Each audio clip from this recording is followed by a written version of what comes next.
Tufton is blaming Andrew Onis, saying he's the one who is pushing him to buy cheap Chinese equipment.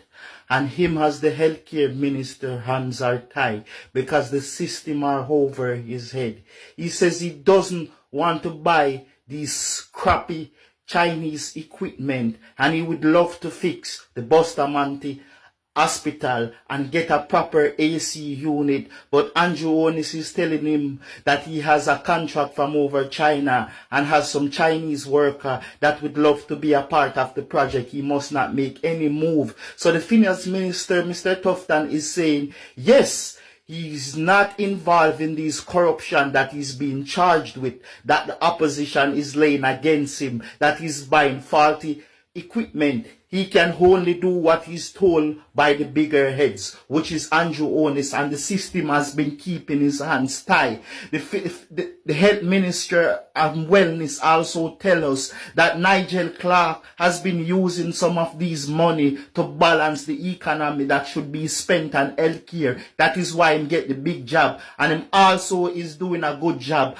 all the way from back when Corona was going on. So Tufton doesn't know how he's the only one who gets to go to foreign and him have to stay at Jamaica under Andrew Onis. The mongoose and mosquito government that is running here, he doesn't want his name to be mixed with it because Tufton say he's working hard, but Andrew Onis tie his hand and is making him go down for the crime. They're basically spinning it and saying he is the head of the healthcare ministry, so he has to go down with the ship. But he's like to reassure his people that he's not a thief, he's not a crook like Andrew Onis and Nigel Clark. In fact, you can see his good work that he has done all the way from Corona days, and he would like to build up Jamaica healthcare, get better beds in there. But Andrew Onis is tying his hand and he's trying to put the money back and the blame on him and saying he's the one. But he's not the one he's talking out now. Bangarang in the Jamaican Laird Party. Dr. Christopher Tufton dash Andrew Holiness in the hot water. Dr. Christopher Tufton him tired to take the blame for Andrew Holiness and his administration. But Cliff Hughes, I tell Dr. Christopher Tufton say it is too late now. Him should have speak out long time ago. But the thing is that people, most of the members them on the Jamaican Labour Party side are afraid of Andrew Holiness. They are afraid. Now them finally get the courage to speak out against this man, this evil dictator man. So Dr. Christopher Tufton decides say him not take no more blame for Andrew wicked holiness. People, we have all of this coming up, people, and you definitely don't want to miss none of it. Bless up to my viewers and my subscribers them. Me hope everybody having a blessed and a wonderful day. Now my viewers and my subscribers, remember, in everything you do, always put God first. In every and any situation, just always remember to call upon God.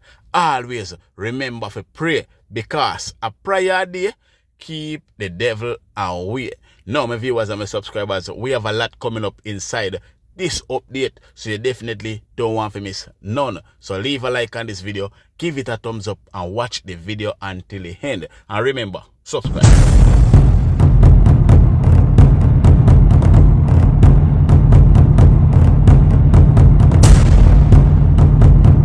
Welcome back to my viewers and my subscribers them. Big up to all of my viewers, big up to all of my subscribers them. We continually support the channel and help the channel to grow. Now, remember to leave a like on this video. Remember to give this video a thumbs up. Also, if you're a new viewers, first time on my channel, then please subscribe to my channel and turn on the post notification bell, so whenever we drop new content, you will be first to be notified. Share the content with a friend, a family, a loved one. Share it on your social media platform. And people, remember, we are on our way to 100,000 subscribers. So if you're not subscribed yet, now is the right time for you to subscribe and turn on the post notification bell. So my viewers and my subscribers, it is a warm time for Andrew Holiness and his administration after Christopher Tufton decides say He ain't gonna take no more blame for Andrew Holiness, because Andrew Holiness is the one that are using up the healthcare money and make it look like him allegedly people. No, Christopher Tufton didn't hold back. But guess what? Cliff Hughes jump in at the big light and bash Christopher Tufton, make him know, say, listen, it's too late now. It's too late, and no matter what you say now, it can't turn back what happened already. Because no AC, no inna the hospital them, no bed, no inna the hospital them, no ventilator, no inna the hospital them, and the healthcare system are popped down. Now people, me no care what Cliff Hughes want to say.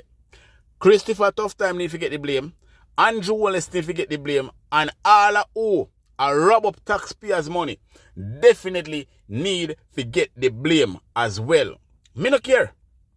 I don't care zero about what Cliff Hughes have to say. No, we want Andrew Holiness out of the country. We want him out of the government. And if you don't want Andrew Holiness out of government, people, then leave a like on this video, give it a thumbs up, and share this video. If you don't want Andrew Holiness to come out of government, leave a like on this video, share this video, and subscribe as well. Now check out this audio right here, people. Dr. Tufton. Well, see it catch you there now, that bite you. So the health minister, Dr. Christopher Tufton, is taking off the gloves. He says he's tired of taking the blame for what's not happening, going right in the health sector, despite the resources being provided to get the work done. Yes? He says, it is not acceptable, and my role as minister is to call it out when I see it, whether it is a supplier or the manager or indeed the patient. It has to be called out. I'm in that mode now. You know why I'm in that mode now? I'm in that mode now because I can't go to my cabinet and my prime minister, my minister of finance or my minister of legal and constitutional affairs and complain as I would 8 years ago that we need more money, said Tufton as he addressed the opening of the Catherine Hall Health Centre in St. James.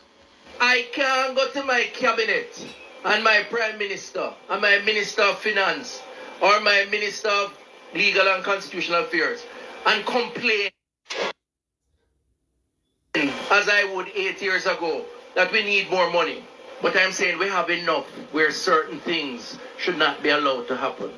If we're going to demand more, we have to show a good stewardship for what we have. And all of us have to feel like we're vested in that. It's as simple as that. It's a very simple message.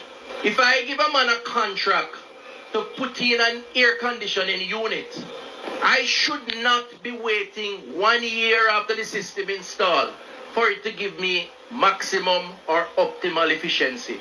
As is the case right now at Sablamar Hospital.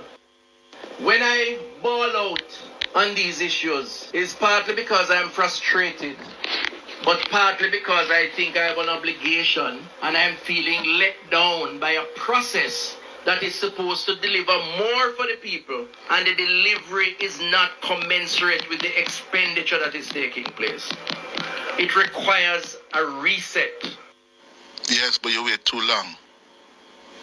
You wait too long to say it, because the suffering members of the Jamaican public could tell you this years ago because of how they're treated when they go to the accident and emergency units and across the public health system. It's an open secret that the Jamaican public is not getting value for the millions of dollars being pumped into the system. Yes, the level of pilferage, thieving will go on from the system. Yeah, the attitude of some of those who work in the public health sector. And I say some because some are very good, very dedicated, very professional, very caring, compassionate. Others don't care a damn. Yes? And you keep quiet or try to finesse it over the years because you don't want to anger anybody, Dr. Tufton. Well, see it catch you there now, that bite you. Cliffius, we don't know say you will defend Andrew Holiness with any means necessary. We know how close you and Andrew Holiness be.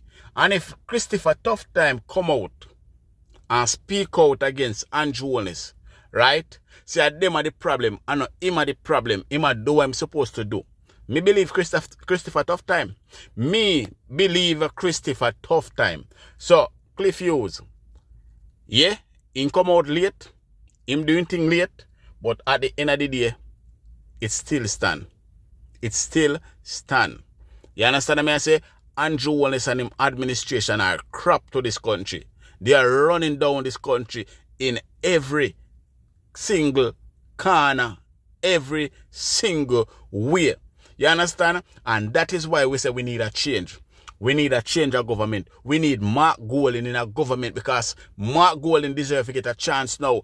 Andrew Holiness get all a 8 years to prove himself. And all him do is pressure poor people more and more. All him do is pressure poor people more and more. Speaking about pressure poor people more and more, make we check out some more video from Mark Golding over there in Canada and some interviews as well, people. Now, we want Mark Golding to be our Prime Minister without a doubt. You understand? So Andrew Holiness, please resign. Please, we are begging. TV, and we are here at the JCA at the PMP town hall meeting. Now we are here with Tina, the opposition leader, just speak. And Tina, what do you get from the meeting tonight? I mean, it was a phenomenal meeting. I just want to big up JCA, thank the comrade leader Mark Golding for coming here to Canada to share with us and to speak in our presence. As you can see, the Canadian diaspora is ready for change. The crowd here is almost as big as the crowd at Arena in September. Gross exaggerated, but you get the point. People are just fed up and tired, and we need a change. And that's why they came out tonight to hear what the comrade leader has had to say. And it was a very good town hall meeting. Yeah. But the thing what on the JP lips right now is the FinSAC inquiry, Tina. Do you think that can have any impact on Mark Golding? Okay, so FinSAC, the PNP, many leaders, high-ranking members of the PNP has over the years apologized profoundly for what happened during FinSAC. It's very unfortunate. I do not believe that Mark Golding will be affected negatively by FinSAC. FinSAC was just an unfortunate occurrence, and the PNP moving forward pledged to Jamaica that will never happen, especially under the leadership of Mark Jefferson Golding.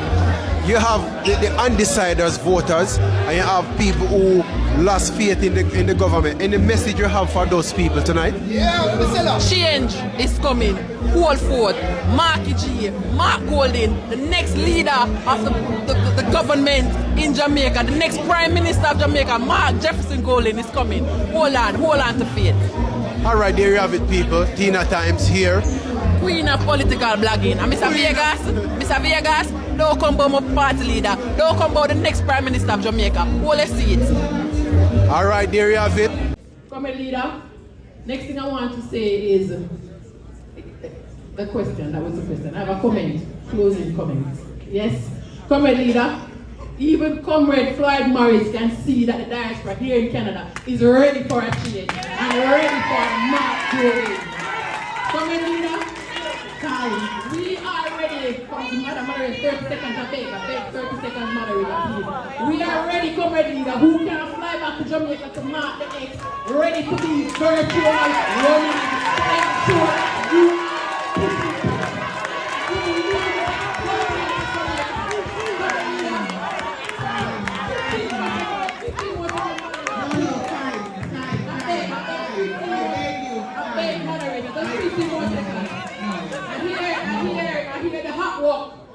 DJ asking for birth paper, but I tell him the hot work DJ that my comrade leader now present no birth paper until on the dig up Tiaga and Tiaga present his birth paper.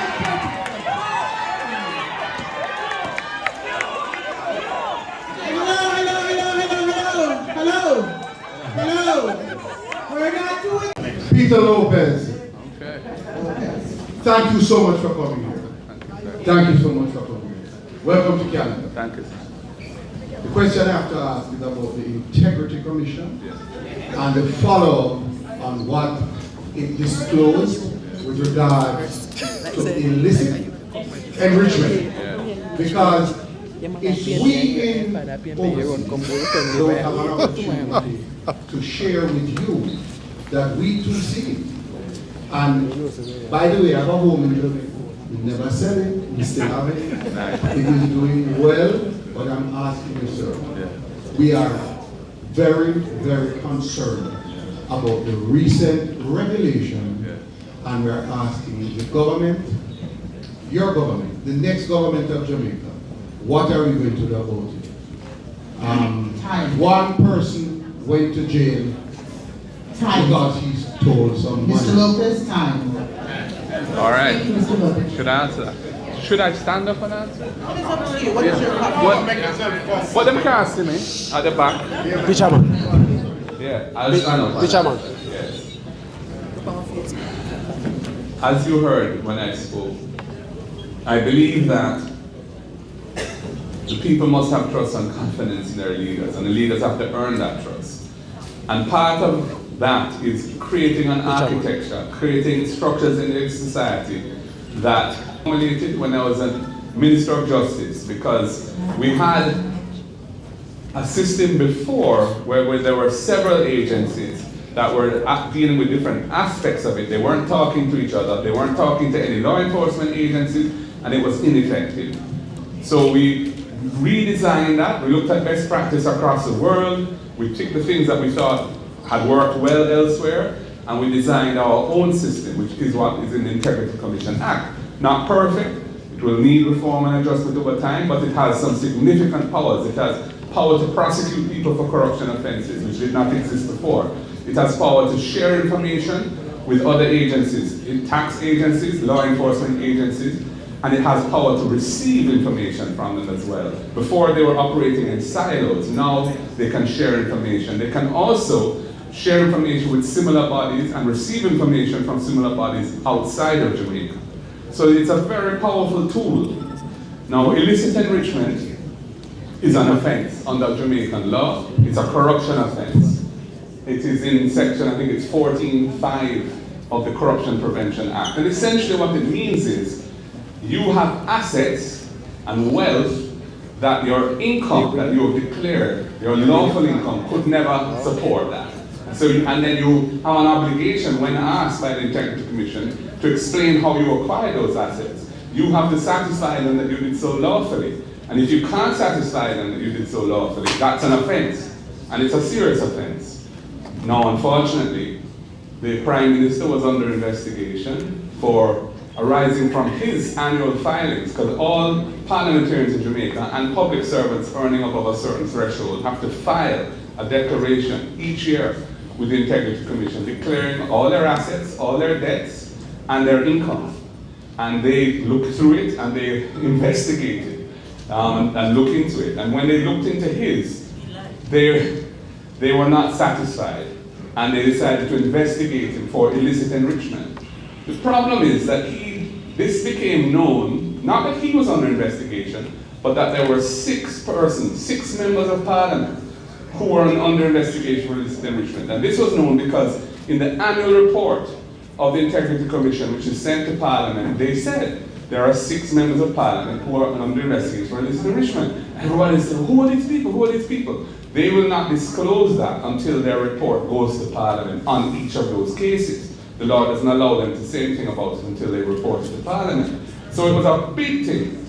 Now the Prime Minister knew from August 2023, and even before actually, based on the report that has come out now, that he was under investigation. He did not disclose it, even though it was a huge issue in the country. And even when asked subsequently, he fudged the answer and did not disclose that he was under it. Now, then, in September, I think it was, this year, the report came to Parliament for him. And it said, yes, he's under investigation. Furthermore, the Integrity Commission could not conclude their investigation because some information that they asked him to provide, he refused to provide.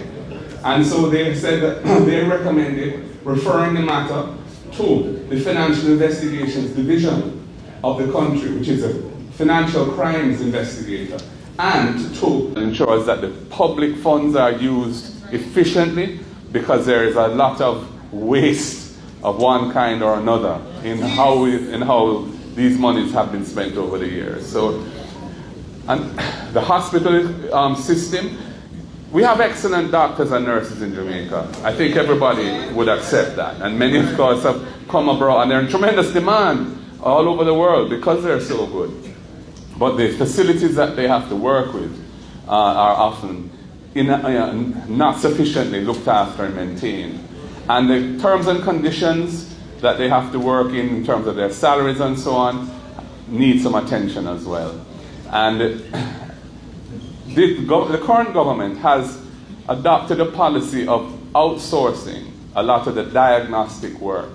So rather than grasp the nettle, as they would say, and ensure that the diagnostic equipment is maintained and is functioning in the public health system, they send the patients to the private sector. Now that's very, very costly for the public health sector, to the extent that those costs are absorbed, and some of them are not absorbed and are passed on to patients, many of whom can't afford it. So if you get sick in Jamaica now and you don't have resources, you know, it's a very difficult situation to face, that you face.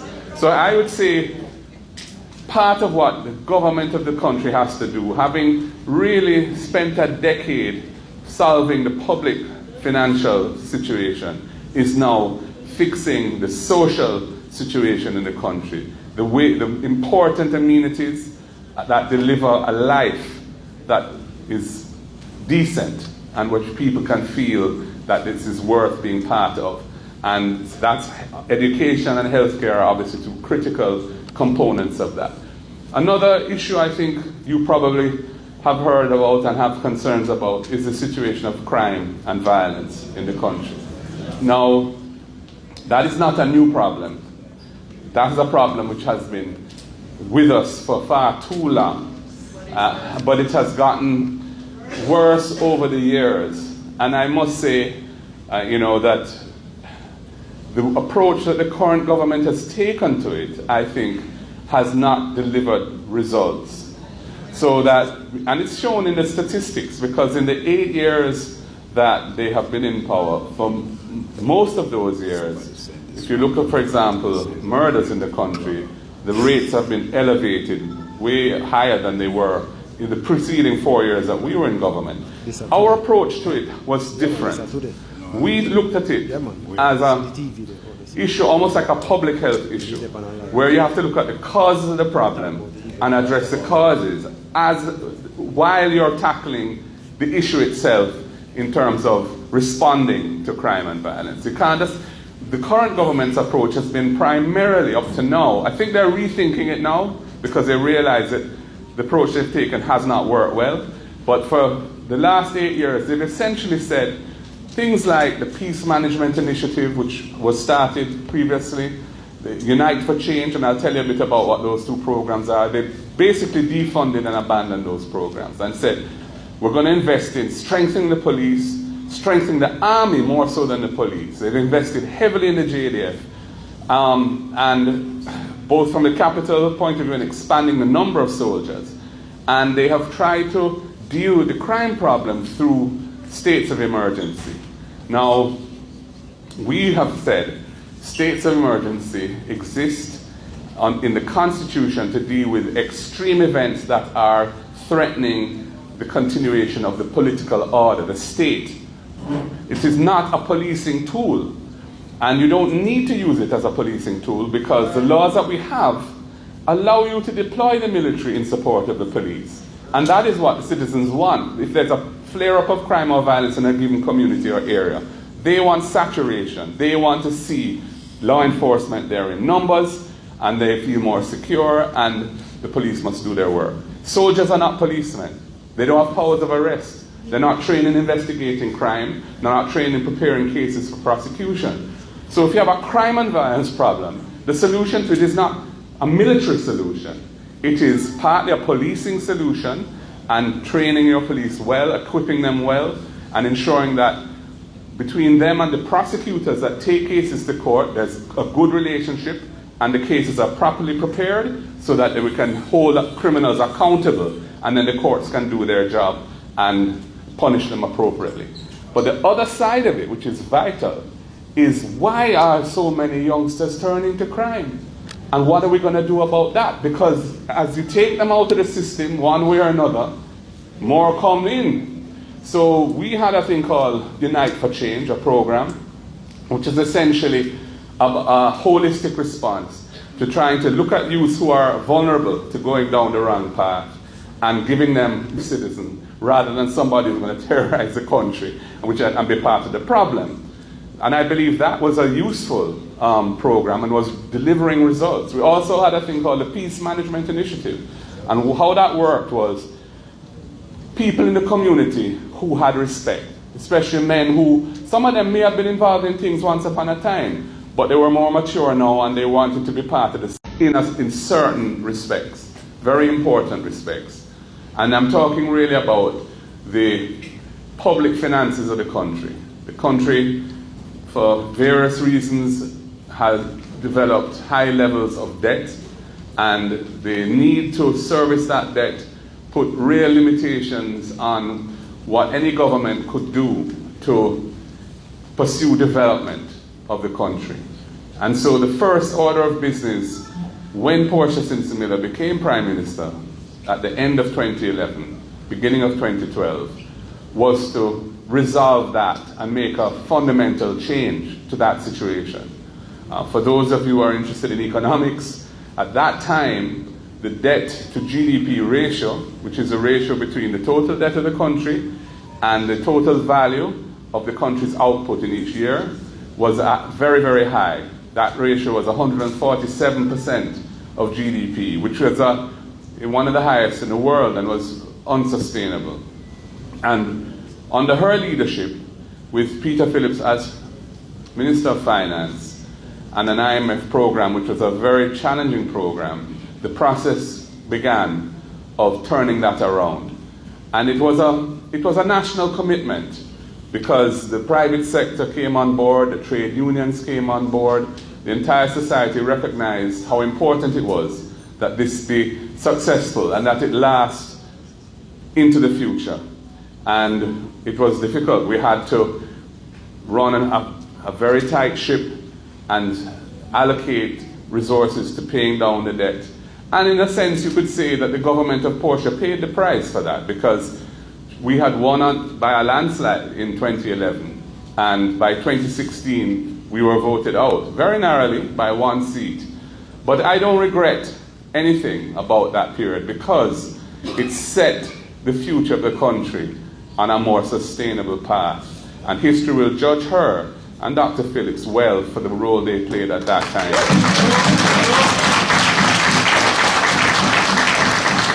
And part of what was done then was to put into the law of the land certain rules of public financial management. We call them the fiscal rules, to ensure that the course that the country was on would be maintained from one administration to the next until certain key targets had been achieved. And when the new government of the Jamaica Labour Party came in 2016, with due credit to them, they continued the process. And we have reached a point now